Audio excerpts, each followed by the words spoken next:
ರಾಜ್ಯದ 4 ಜಿಲ್ಲೆಯ ಪಾಲಿನ ವರದಾನ ಅಂತಂದ್ರೆ ಅದು ತುಂಗಭದ್ರಾ ಜಲಾಶಯ.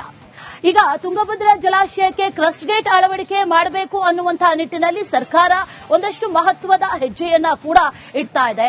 ಆದ್ರೆ ಈ ವಿಚಾರದಲ್ಲೂ ಕೂಡ ರಾಜಕೀಯ ಕೆಸರೆರಚಾಟ ಶುರುವಾಗಿದೆ. ಅದಕ್ಕೆ ಸಂಬಂಧಪಟ್ಟಂತಹ ಮಾಹಿತಿ ನಿಮ್ಮ ಮುಂದೆ.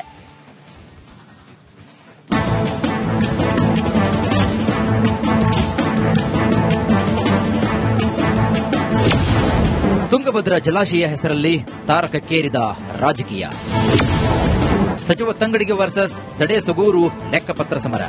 ತುಂಗಭದ್ರಾ ಜಲಾಶಯ ಕೊಪ್ಪಳ, ರಾಯಚೂರು, ಬಳ್ಳಾರಿ ಮತ್ತು ವಿಜಯನಗರ ಜಿಲ್ಲೆಗಳ ರೈತರ ಜೀವನಾಡಿ ಇದು. ಜಲಾಶಯದ ಹಿತದೃಷ್ಟಿಯಿಂದ ಒಂದು ಮಹತ್ವದ ನಿರ್ಧಾರವನ್ನು ತೆಗೆದುಕೊಳ್ಳಲಾಗಿದೆ. ಡಿಸೆಂಬರ್ 1ರಿಂದ ಡ್ಯಾಂನ ಕ್ರಸ್ಟ್ ಗೇಟ್ ಅಳವಡಿಕೆ ಕಾರ್ಯ ಕೈಗೊಳ್ಳಬೇಕಾಗಿದೆ. ಈ ಹಿನ್ನೆಲೆಯಲ್ಲಿ 2ನೇ ಬೆಳೆಗೆ ನೀರು ಬಿಡದಿರಲು ಸರ್ಕಾರ ತೀರ್ಮಾನಿಸಿದೆ. ಆದರೆ ಇದೇ ವಿಪಕ್ಷ ಬಿಜೆಪಿ ಪಾಳಯಕ್ಕೆ ಅಸ್ತ್ರವಾಗಿದೆ ನೋಡಿ.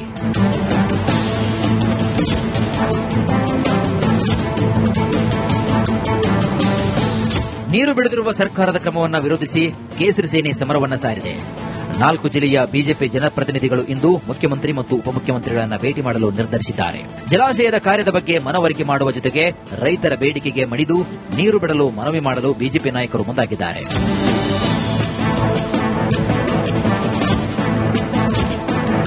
ಇನ್ನು ಬಸವರಾಜ್ ದಡೇಸಗೂರಿಗೆ ಲೆಕ್ಕಪತ್ರ ಗೊತ್ತಿಲ್ಲ, ಅವರಿಗೆ ಬುದ್ಧಿ ಇಲ್ಲ ಈಗಂತ ಏಕವಚನದಲ್ಲೇ ಶಿವರಾಜ್ ತಂಗಡಿಗೆ ವ್ಯಂಗ್ಯವಾಡಿದ್ದಾರೆ.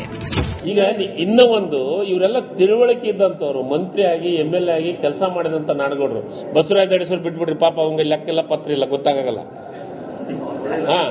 ಅಟ್ಲೀಸ್ಟ್ ನಾಡಗೌಡರಿಗಾರ ಬೇಕಲ್ಲ, ಅಟ್ಲೀಸ್ಟ್ ನಾಡಗೌಡರಿಗಾರ ಬೇಕಲ್ಲ. ನಾಡಗೌಡರು ಹೇಳಕತ್ತಾರ ಅದು ಮಾಧ್ಯಮದೊಳಗ, 2ನೇ ಬೆಳೆಗೆ ನೀರು ಕೊಡಕ್ ಸಾಧ್ಯತೆ ಹೆಂಗ್ ಕೊಡ್ತೀರಿ ಹೇಳಿ. ನಾವು ಪ್ರತಿ ಸತೆ ಡ್ಯಾಮ್ನೊಳಗ 105 TMC ನೀರು ಇಟ್ಕೊಂತಿದ್ವಿ. ಬೋರ್ಡ್ನೊಳಗ 80ಕ್ಕಿಂತ ಹೆಚ್ಚಿಗೆ ಇಟ್ಕೊಂಡ್ರಿ ಅಂತ ಹೇಳಿದಾರೆ ಯಾರು? ಸೆಂಟ್ರಲ್ ಗವರ್ಮೆಂಟ್ದವರು. ಇದಕ್ಕೆ ಪ್ರತ್ಯುತ್ತರ ನೀಡಿದಂತಹ ಮಾಜಿ ಶಾಸಕ ಬಸವರಾಜ ದಡೇಸಗೂರು ಸಚಿವ ಶಿವರಾಜ್ ತಂಗಡಿಗೆ ಅವರನ್ನೇ ಗುರಿಯಾಗಿಸಿ ಬುದ್ಧಿ ಇಲ್ಲ, ಹುಚ್ಚ ಅಂತ ಏಕವಚನದಲ್ಲಿ ವಾಗ್ದಾಳಿ ನಡೆಸಿದ್ರು. ತಂಗಡಿಗೆ ಒಬ್ಬ ಹುಚ್ಚ ಇದ್ದಾನೆ, ಆತನಿಗೆ ಮಣ್ಣಿನ ಗುಣ ಗೊತ್ತಿಲ್ಲ, ಹೀಗಂತ ಆಕ್ರೋಶವನ್ನು ವ್ಯಕ್ತಪಡಿಸಿದ್ರು. ಇದರ ಜೊತೆಗೆ ಜಲಾಶಯದಿಂದ ನೀರು ಬಿಡುವಂತಹ ವಿಚಾರದಲ್ಲಿ ದಡೇಸೂಗೂರಿಗೆ ಲೆಕ್ಕಪತ್ರ ಗೊತ್ತಿಲ್ಲ ಎಂದಿದ್ದ ಸಚಿವರ ಹೇಳಿಕೆಗೆ ಪ್ರತಿಕ್ರಿಯಿಸಿದಂತಹ ದಡೇಸೂಗೂರು, ನಾನು ಲೆಕ್ಕ ಕೊಡ್ತೀನಿ ಬಾ ಅಂತ ನೇರವಾಗಿ ಪಂಥಾಹ್ವಾನವನ್ನ ನೀಡಿದ್ದಾರೆ. ಡ್ಯಾಂಗೆ ಬನ್ನಿ, ನಾನು ಬರ್ತೀನಿ, ಲೆಕ್ಕ ಕೊಡ್ತೀನಿ, ಹೀಗಂತ ದಡೇಸೂಗೂರು ಹೇಳಿದ್ದಾರೆ. ಅಲ್ಲದೆ ನೀರಾವರಿ ಸಲಹಾ ಸಮಿತಿ ಮೀಟಿಂಗ್ ಕರೆಯದೇ ಇರುವವರು ನನ್ನ ಬಗ್ಗೆ ಮಾತನಾಡ್ತೀರಾ ಅಂತ ಪ್ರಶ್ನೆ ಮಾಡಿದ್ದಾರೆ. ಗೊತ್ತಿಲ್ಲ, ಹುಚ್ಚಂತಾರ, ಶಾಣೆ ಆದ್ರೆ ಕೇಳ್ತೀವಿ. ಈ ಮಣ್ಣಿನ ಹುಟ್ಟಿವಿ, ಈ ಮಣ್ಣಿನ ಅನ್ನ ತಿಂತೀವಿ. ಶಿವರಾಜ್ ತಂಗಡಿಗೆ ಬುದ್ಧಿದ್ರ ಬುದ್ಧಿದ್ದು ಮಾತಾಡ್ತದೆ. ಈ ಭಾಗದ ನೀರಿನ ಕೊರತೆಯನ್ನು, ಈ ರೈತರ ಅಜೆಂಡೇನು, ರೈತರ ಭಾವನೆಯನ್ನು, ರೈತರ ಭಾವನೆಗೆ ತಕ್ಕಂಗೆ ನಡ್ಕೊಂತಿದ್ದ ಹುಚ್ಚದನ. ನೀರಿನ ಮಣ್ಣಿನ ಗುಣನ ಗೊತ್ತಿಲ್ಲ, ನೀರಿನ ಭಾವನೆ ಗೊತ್ತಿಲ್ಲ, ತಿಳಿದಂಗ ನೀರು ಬಿಡಲ್ಲ ಅಂತನ. ಏನ್ ಗೊತ್ತೈತಿ ಹೇಳು, ಬಾ ಅಂತ ಹೇಳು, ನೀರಿನ ಲೆಕ್ಕ ನಾನು ಕೊಡ್ತೀನಿ, ಹನಿ ಕೊಡ್ತೀನಿ, ಡ್ಯಾಮ್ ಮೇಲೆ ಕುಂತೀನಿ ಅಂತ ಹೇಳಿ ತಾನು ಕೊಡಂತ ಹೇಳು. ಒಂದು ಐಸಸ್ ಮೀಟಿಂಗ್ ಕರ್ಲಾರ ನೀರು ಬಿಡಕ್ಲಮ್ಮ ಯಾರು? ಹೀಗೆ ತುಂಗಭದ್ರಾ ಜಲಾಶಯದ ಗೇಟ್ಗಳನ್ನು ಸರಿಪಡಿಸುವ ಸರ್ಕಾರದ ತಾಂತ್ರಿಕ ನಿರ್ಧಾರ ಇದೀಗ ರಾಜಕೀಯ ಜಗಳಕ್ಕೆ ದಾರಿಯಾಗಿದೆ. ಒಂದು ಕಡೆ ಜಲಾಶಯದ ಭದ್ರತೆ ಮತ್ತು ಆಯುಷ್ಯದ ಪ್ರಶ್ನೆ ಇದ್ರೆ, ಇನ್ನೊಂದು ಕಡೆಗೆ 2ನೇ ಬೆಳೆಯನ್ನು ನಂಬಿರುವಂತಹ ರೈತರ ಬದುಕು ಮತ್ತು ರಾಜಕೀಯ ಲಾಭದ ಲೆಕ್ಕಾಚಾರವಿದೆ. ಇಂದು ಬಿಜೆಪಿ ನಿಯೋಗ ಸಿಎಂ ಮತ್ತು ಡಿಸಿಎಂ ಅವರನ್ನ ಭೇಟಿ ಮಾಡಿದ ನಂತರ ರಾಜ್ಯ ಸರ್ಕಾರ ಯಾವ ನಿರ್ಧಾರವನ್ನು ತೆಗೆದುಕೊಳ್ಳಲಿದೆ ಎಂಬುದನ್ನು ಕಾದಷ್ಟೇ ನೋಡಬೇಕಾಗಿದೆ. ಈರಯ್ಯ ಹಿರೇಮಠ್, ರಿಪಬ್ಲಿಕ್ ಕನ್ನಡ, ಕೊಪ್ಪಳ. ರಾಜ್ಯದ 4 ಜಿಲ್ಲೆಯ ಪಾಲಿನ ವರದಾನ ಅಂತಂದ್ರೆ ಅದು ತುಂಗಭದ್ರಾ ಜಲಾಶಯ. ಈಗ ತುಂಗಭದ್ರಾ ಜಲಾಶಯಕ್ಕೆ ಕ್ರಸ್ಟ್ ಗೇಟ್ ಅಳವಡಿಕೆ ಮಾಡಬೇಕು ಅನ್ನುವಂತಹ ನಿಟ್ಟಿನಲ್ಲಿ ಸರ್ಕಾರ ಒಂದಷ್ಟು ಮಹತ್ವದ ಹೆಜ್ಜೆಯನ್ನ ಕೂಡ ಇಡ್ತಾ ಇದೆ. ಆದ್ರೆ ಈ ವಿಚಾರದಲ್ಲೂ ಕೂಡ ರಾಜಕೀಯ ಕೆಸರೆರಚಾಟ ಶುರುವಾಗಿದೆ. ಅದಕ್ಕೆ ಸಂಬಂಧಪಟ್ಟಂತಹ ಮಾಹಿತಿ ನಿಮ್ಮ ಮುಂದೆ.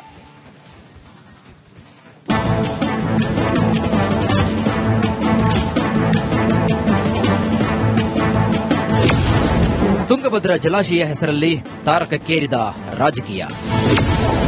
ಸಚಿವ ತಂಗಡಿಗೆ ವರ್ಸಸ್ ದಡೇಸೂಗೂರು ಲೆಕ್ಕಪತ್ರ ಸಮರ. ತುಂಗಭದ್ರಾ ಜಲಾಶಯ ಕೊಪ್ಪಳ, ರಾಯಚೂರು, ಬಳ್ಳಾರಿ ಮತ್ತು ವಿಜಯನಗರ ಜಿಲ್ಲೆಗಳ ರೈತರ ಜೀವನಾಡಿ ಇದು. ಜಲಾಶಯದ ಹಿತದೃಷ್ಟಿಯಿಂದ ಒಂದು ಮಹತ್ವದ ನಿರ್ಧಾರವನ್ನು ತೆಗೆದುಕೊಳ್ಳಲಾಗಿದೆ. ಡಿಸೆಂಬರ್ 1ರಿಂದ ಡ್ಯಾಂನ ಕ್ರಸ್ಟ್ ಗೇಟ್ ಅಳವಡಿಕೆ ಕಾರ್ಯ ಕೈಗೊಳ್ಳಬೇಕಾಗಿದೆ. ಈ ಹಿನ್ನೆಲೆಯಲ್ಲಿ 2ನೇ ಬೆಳೆಗೆ ನೀರು ಬಿಡದಿರಲು ಸರ್ಕಾರ ತೀರ್ಮಾನಿಸಿದೆ. ಆದರೆ ಇದೇ ವಿಪಕ್ಷ ಬಿಜೆಪಿ ಪಾಳಯಕ್ಕೆ ಅಸ್ತ್ರವಾಗಿದೆ ನೋಡಿ.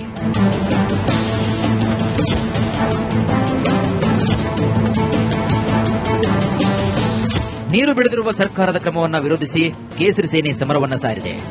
4 ಜಿಲ್ಲೆಯ ಬಿಜೆಪಿ ಜನಪ್ರತಿನಿಧಿಗಳು ಇಂದು ಮುಖ್ಯಮಂತ್ರಿ ಮತ್ತು ಉಪಮುಖ್ಯಮಂತ್ರಿಗಳನ್ನ ಭೇಟಿ ಮಾಡಲು ನಿರ್ಧರಿಸಿದ್ದಾರೆ. ಜಲಾಶಯದ ಕಾರ್ಯದ ಬಗ್ಗೆ ಮನವರಿಕೆ ಮಾಡುವ ಜೊತೆಗೆ ರೈತರ ಬೇಡಿಕೆಗೆ ಮಣಿದು ನೀರು ಬಿಡಲು ಮನವಿ ಮಾಡಲು ಬಿಜೆಪಿ ನಾಯಕರು ಮುಂದಾಗಿದ್ದಾರೆ.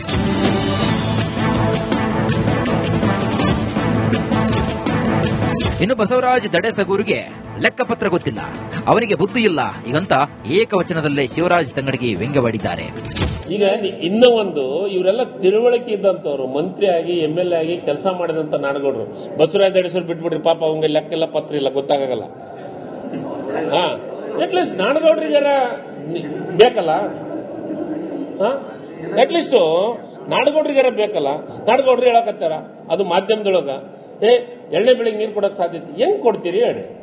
ನಾವು ಪ್ರತಿ ಸತೆ ಡ್ಯಾಮ್ನೊಳಗ 105 TMC ನೀರು ಇಟ್ಕೊತಿದ್ವಿ. ಬೋರ್ಡ್ನೊಳಗ 80ಕ್ಕಿಂತ ಹೆಚ್ಚಿಗೆ ಇಟ್ಕೋಬೇಡ್ರಿ ಅಂತ ಹೇಳಿದಾರೆ ಯಾರು? ಸೆಂಟ್ರಲ್ ಗವರ್ಮೆಂಟ್ದವರು. ಇದಕ್ಕೆ ಪ್ರತ್ಯುತ್ತರ ನೀಡಿದಂತಹ ಮಾಜಿ ಶಾಸಕ ಬಸವರಾಜ ದಡೇಸಗೂರು ಸಚಿವ ಶಿವರಾಜ್ ತಂಗಡಗಿ ಅವರನ್ನೇ ಗುರಿಯಾಗಿಸಿ ಬುದ್ಧಿ ಇಲ್ಲ, ಹುಚ್ಚ ಅಂತ ಏಕವಚನದಲ್ಲಿ ವಾಗ್ದಾಳಿ ನಡೆಸಿದರು. ತಂಗಡಗಿ ಒಬ್ಬ ಹುಚ್ಚ ಇದ್ದಾನೆ, ಆತನಿಗೆ ಮಣ್ಣಿನ ಗುಣ ಗೊತ್ತಿಲ್ಲ ಹೀಗಂತ ಆಕ್ರೋಶವನ್ನು ವ್ಯಕ್ತಪಡಿಸಿದರು. ಇದರ ಜೊತೆಗೆ ಜಲಾಶಯದಿಂದ ನೀರು ಬಿಡುವಂತಹ ವಿಚಾರದಲ್ಲಿ ದಡೇಸಗೂರಿಗೆ ಲೆಕ್ಕಪತ್ರ ಗೊತ್ತಿಲ್ಲ ಎಂದಿದ್ದ ಸಚಿವರ ಹೇಳಿಕೆಗೆ ಪ್ರತಿಕ್ರಿಯಿಸಿದಂತಹ ದಡೇಸಗೂರು, ನಾನು ಲೆಕ್ಕ ಕೊಡ್ತೀನಿ ಬಾ ಅಂತ ನೇರವಾಗಿ ಪಂಥಾಹ್ವಾನವನ್ನ ನೀಡಿದ್ದಾರೆ. ಡ್ಯಾಂಗೆ ಬನ್ನಿ, ನಾನು ಬರ್ತೀನಿ, ಲೆಕ್ಕ ಕೊಡ್ತೀನಿ ಹೀಗಂತ ದಡೇಸಗೂರು ಹೇಳಿದ್ದಾರೆ. ಅಲ್ಲದೆ ನೀರಾವರಿ ಸಲಹಾ ಸಮಿತಿ ಮೀಟಿಂಗ್ ಕರೆಯದೇ ಇರುವವರು ನನ್ನ ಬಗ್ಗೆ ಮಾತನಾಡ್ತೀರಾ ಅಂತ ಪ್ರಶ್ನೆ ಮಾಡಿದ್ದಾರೆ. ಬುದ್ಧಿಲ್ಲ, ಹುಚ್ಚಂತಾರ, ಶಾಣೆ ಆದ್ರೆ ಕೇಳ್ತೀವಿ. ಈ ಮಣ್ಣಿನ ಹುಟ್ಟಿವಿ, ಈ ಮಣ್ಣಿನ ಅನ್ನ ತಿಂತೀವಿ. ಶಿವರಾಜ್ ತಂಗಡಿಯರಿಗೆ ಬುದ್ಧಿದ್ರ ಬುದ್ಧಿದ್ದು ಮಾತಾಡ್ತದೆ. ಈ ಭಾಗದ ನೀರಿನ ಕೊರತೆಯನ್ನು, ಈ ರೈತರ ಅಜೆಂಡೇನು, ರೈತರ ಭಾವನೆಯನ್ನು, ರೈತರ ಭಾವನೆಗೆ ತಕ್ಕಂಗೆ ನಡ್ಕೊಂತಿದ್ದ ಹುಚ್ಚದನ. ನೀರಿನ ಮಣ್ಣಿನ ಗುಣನ ಕೊರತಿಲ್ಲ, ನೀರಿನ ಭಾವನೆ ಕೊರತಿಲ್ಲ. ತಿಳಿದಂಗ ನೀರ್ ಬಿಡಲ್ಲ ಅಂತನ. ಏನ್ ಗೊತ್ತೈತಿ ಹೇಳು, ಬಾ ಅಂತ ಹೇಳು, ನೀರಿನ ಲೆಕ್ಕ ನಾನು ಕೊಡ್ತೀನಿ, ಹನಿ ಕೊಡ್ತೀನಿ, ಡ್ಯಾಮ್ ಮೇಲೆ ಕುಂತ್ಕೊಂತ ಹೇಳು, ತಾನು ಕೊಡಂತ ಹೇಳು. ಒಂದು ಐಸಸ್ ಮೀಟಿಂಗ್ ಕರ್ಲಾರ್ದು ನೀರ್ ಬಿಡಕ್ಲಮ್ಮ ಯಾರು? ಹೀಗೆ ತುಂಗಭದ್ರಾ ಜಲಾಶಯದ ಗೇಟ್ಗಳನ್ನು ಸರಿಪಡಿಸುವ ಸರ್ಕಾರದ ತಾಂತ್ರಿಕ ನಿರ್ಧಾರ ಇದೀಗ ರಾಜಕೀಯ ಜಗಳಕ್ಕೆ ದಾರಿಯಾಗಿದೆ. ಒಂದು ಕಡೆ ಜಲಾಶಯದ ಭದ್ರತೆ ಮತ್ತು ಆಯುಷ್ಯದ ಪ್ರಶ್ನೆ ಇದ್ರೆ, ಇನ್ನೊಂದು ಕಡೆಗೆ ಎರಡನೇ ಬೆಳೆಯನ್ನು ನಂಬಿರುವಂತಹ ರೈತರ ಬದುಕು ಮತ್ತು ರಾಜಕೀಯ ಲಾಭದ ಲೆಕ್ಕಾಚಾರವಿದೆ. ಇಂದು ಬಿಜೆಪಿ ನಿಯೋಗ ಸಿಎಂ ಮತ್ತು ಡಿಸಿಎಂ ಅವರನ್ನ ಭೇಟಿ ಮಾಡಿದ ನಂತರ ರಾಜ್ಯ ಸರ್ಕಾರ ಯಾವ ನಿರ್ಧಾರವನ್ನು ತೆಗೆದುಕೊಳ್ಳಲಿದೆ ಎಂಬುದನ್ನು ಕಾದಷ್ಟೇ ನೋಡಬೇಕಾಗಿದೆ. ಈರಯ್ಯ ಹಿರೇಮಠ್, ರಿಪಬ್ಲಿಕ್ ಕನ್ನಡ, ಕೊಪ್ಪಳ. ರಾಜ್ಯದ 4 ಜಿಲ್ಲೆಯ ಪಾಲಿನ ವರದಾನ ಅಂತಂದ್ರೆ ಅದು ತುಂಗಭದ್ರಾ ಜಲಾಶಯ. ಈಗ ತುಂಗಭದ್ರಾ ಜಲಾಶಯಕ್ಕೆ ಕ್ರಸ್ಟ್ ಗೇಟ್ ಅಳವಡಿಕೆ ಮಾಡಬೇಕು ಅನ್ನುವಂತಹ ನಿಟ್ಟಿನಲ್ಲಿ ಸರ್ಕಾರ ಒಂದಷ್ಟು ಮಹತ್ವದ ಹೆಜ್ಜೆಯನ್ನ ಕೂಡ ಇಡ್ತಾ ಇದೆ. ಆದ್ರೆ ಈ ವಿಚಾರದಲ್ಲೂ ಕೂಡ ರಾಜಕೀಯ ಕೆಸರೆರೆಚಾಟ ಶುರುವಾಗಿದೆ. ಅದಕ್ಕೆ ಸಂಬಂಧಪಟ್ಟಂತಹ ಮಾಹಿತಿ ನಿಮ್ಮ ಮುಂದೆ.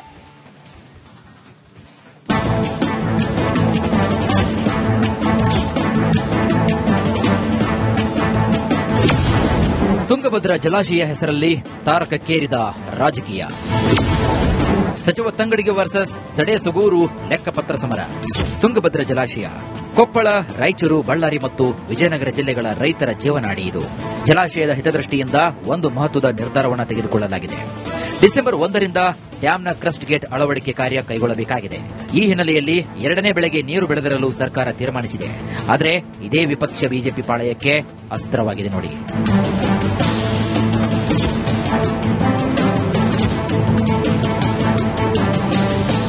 ನೀರು ಬಿಡದಿರುವ ಸರ್ಕಾರದ ಕ್ರಮವನ್ನು ವಿರೋಧಿಸಿ ಕೇಸರಿ ಸೇನೆ ಸಮರವನ್ನ ಸಾರಿದೆ.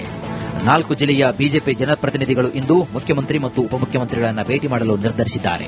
ಜಲಾಶಯದ ಕಾರ್ಯದ ಬಗ್ಗೆ ಮನವರಿಕೆ ಮಾಡುವ ಜೊತೆಗೆ ರೈತರ ಬೇಡಿಕೆಗೆ ಮಣಿದು ನೀರು ಬಿಡಲು ಮನವಿ ಮಾಡಲು ಬಿಜೆಪಿ ನಾಯಕರು ಮುಂದಾಗಿದ್ದಾರೆ.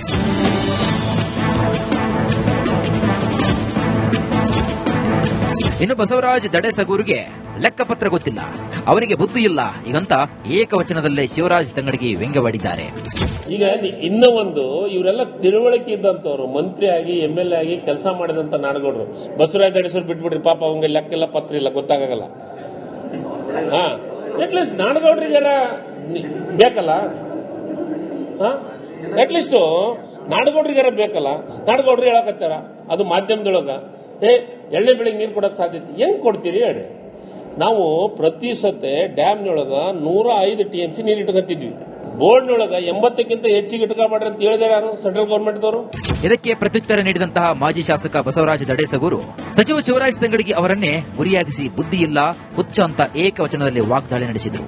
ತಂಗಡಿಗೆ ಒಬ್ಬ ಹುಚ್ಚ ಇದ್ದಾನೆ, ಆತನಿಗೆ ಮಣ್ಣಿನ ಗುಣ ಗೊತ್ತಿಲ್ಲ, ಹೀಗಂತ ಆಕ್ರೋಶವನ್ನು ವ್ಯಕ್ತಪಡಿಸಿದರು. ಇದರ ಜೊತೆಗೆ ಜಲಾಶಯದಿಂದ ನೀರು ಬಿಡುವಂತಹ ವಿಚಾರದಲ್ಲಿ ದಡೇಸಗೂರಿಗೆ ಲೆಕ್ಕಪತ್ರ ಗೊತ್ತಿಲ್ಲ ಎಂದಿದ್ದ ಸಚಿವರ ಹೇಳಿಕೆಗೆ ಪ್ರತಿಕ್ರಿಯಿಸಿದಂತಹ ದಡೇಸಗೂರು, ನಾನು ಲೆಕ್ಕ ಕೊಡ್ತೀನಿ ಬಾ ಅಂತ ನೇರವಾಗಿ ಪಂಥಾಹ್ವಾನವನ್ನ ನೀಡಿದ್ದಾರೆ. ಡ್ಯಾಂಗೆ ಬನ್ನಿ, ನಾನು ಬರ್ತೀನಿ, ಲೆಕ್ಕ ಕೊಡ್ತೀನಿ, ಹೀಗಂತ ದಡೇಸಗೂರು ಹೇಳಿದ್ದಾರೆ. ಅಲ್ಲದೆ ನೀರಾವರಿ ಸಲಹಾ ಸಮಿತಿ ಮೀಟಿಂಗ್ ಕರೆಯದೇ ಇರುವವರು ನನ್ನ ಬಗ್ಗೆ ಮಾತನಾಡ್ತೀರಾ ಅಂತ ಪ್ರಶ್ನೆ ಮಾಡಿದ್ದಾರೆ. ಬುದ್ಧಿಲ್ಲ, ಹುಚ್ಚಂತಾರ, ಶಾಣೆ ಆದ್ರೆ ಕೇಳ್ತೀವಿ. ಈ ಮಣ್ಣಿನ ಹುಟ್ಟಿವಿ, ಈ ಮಣ್ಣಿನ ಅನ್ನ ತಿಂತೀವಿ.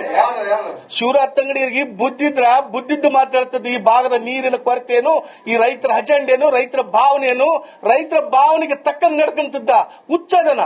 ನೀರಿನ ಮಣ್ಣಿನ ಗುಣನ ಕೊರತಿಲ್ಲ, ನೀರಿನ ಭಾವನೆ ಕೊರತಿಲ್ಲ, ತಿಳಿದಂಗ ನೀರ್ ಬಿಡಲ್ಲ ಅಂತನ. ಏನ್ ಕೊಡ್ತೈತಿ ಹೇಳು, ಬಾ ಅಂತ ಹೇಳು, ನೀರಿನ ಲೆಕ್ಕ ನಾನು ಕೊಡ್ತೀನಿ, ಹನಿ ಕೊಡ್ತೀನಿ, ಡ್ಯಾಮ್ ನ ಮ್ಯಾಗ ಕುಂತ್ಕೊಂತ ಹೇಳು, ತಾನು ಕೊಡಂತ ಹೇಳು. ಒಂದು ಐಸಸ್ ಮೀಟಿಂಗ್ ಕರೆಲಾರ ನೀರ್ ಬಿಡಕ್ಲಮ್ಮ ಯಾರು? ಹೀಗೆ ತುಂಗಭದ್ರಾ ಜಲಾಶಯದ ಗೇಟ್ಗಳನ್ನು ಸರಿಪಡಿಸುವ ಸರ್ಕಾರದ ತಾಂತ್ರಿಕ ನಿರ್ಧಾರ ಇದೀಗ ರಾಜಕೀಯ ಜಗಳಕ್ಕೆ ದಾರಿಯಾಗಿದೆ. ಒಂದು ಕಡೆ ಜಲಾಶಯದ ಭದ್ರತೆ ಮತ್ತು ಆಯುಷ್ಯದ ಪ್ರಶ್ನೆ ಇದ್ರೆ, ಇನ್ನೊಂದು ಕಡೆಗೆ ಎರಡನೇ ಬೆಳೆಯನ್ನು ನಂಬಿರುವಂತಹ ರೈತರ ಬದುಕು ಮತ್ತು ರಾಜಕೀಯ ಲಾಭದ ಲೆಕ್ಕಾಚಾರವಿದೆ. ಇಂದು ಬಿಜೆಪಿ ನಿಯೋಗ ಸಿಎಂ ಮತ್ತು ಡಿಸಿಎಂ ಅವರನ್ನ ಭೇಟಿ ಮಾಡಿದ ನಂತರ ರಾಜ್ಯ ಸರ್ಕಾರ ಯಾವ ನಿರ್ಧಾರವನ್ನು ತೆಗೆದುಕೊಳ್ಳಲಿದೆ ಎಂಬುದನ್ನು ಕಾದಷ್ಟೇ ನೋಡಬೇಕಾಗಿದೆ. ಈರಯ್ಯ ಹಿರೇಮಠ್, ರಿಪಬ್ಲಿಕ್ ಕನ್ನಡ, ಕೊಪ್ಪಳ.